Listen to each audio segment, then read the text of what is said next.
বউ ঘুরবে, তাই আস্ত দ্বীপ কিনে দিলেন স্বামী। স্ত্রীর খুব শখ বিকিনি পরে সমুদ্র সৈকতে নামবেন, কিন্তু সবার সামনে কি আর স্ত্রীকে বিকিনিতে ছেড়ে দেওয়া যায়? তাই স্ত্রীর জন্য আস্ত এক দ্বীপ কিনে দিলেন স্বামী। শুনতে অবিশ্বাস্য মনে হলেও এক নারী দাবি করেছেন তার স্বামী দ্বীপ কিনে দিয়েছেন তাকে। দ্বীপের গর্বিত মালকিন ওই নারীর নাম সৌদি আল নাদাক। নীল জলের সমুদ্রে ঘেরা দ্বীপের একটি ভিডিও নিজের ইনস্টাগ্রাম হ্যান্ডেলে পোস্ট করেছেন তিনি।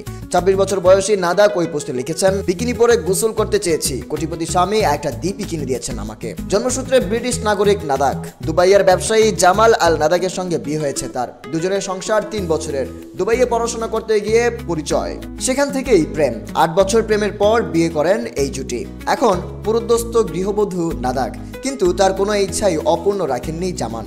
স্বামীর কাছে বিকিনি পরে সমুদ্র স্নানের ইচ্ছা প্রকাশ করেছিলেন নাদাক। দ্বিতীয়বার বলার আগেই স্ত্রীর জন্য ব্যক্তিগত দ্বীপ কিনে দেন তিনি। নাদাক জানান, জামাল এই দ্বীপ কিনেছেন $50 মিলিয়ন বা 573 কোটি 37 লক্ষ 60 হাজার টাকা দিয়ে। এখন সেই দ্বীপেই বেশিরভাগ সময় কাটান নাদাক।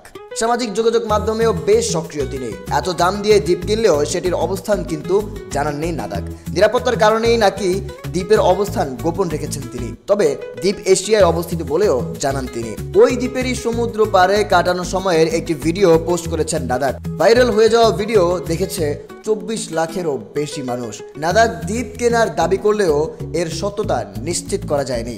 এর আগেও নিজের বিলাসবহুল জীবন তুলে ধরে আলোচিত হয়েছিলেন এই নারী। নিজের ইনস্টাগ্রাম হ্যান্ডেলে দাবি করেছেন তার জন্য এখনো নতুন ফেরারি কাস্টমাইজ করেছেন জামাল। আবার কখনো হীরের আংটি কিনতে উড়াল দিয়েছেন ইতালি।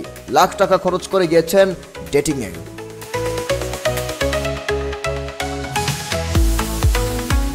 শাহরিয়ার শুভ, নিউজ ডেস্ক, জনসংবাদ।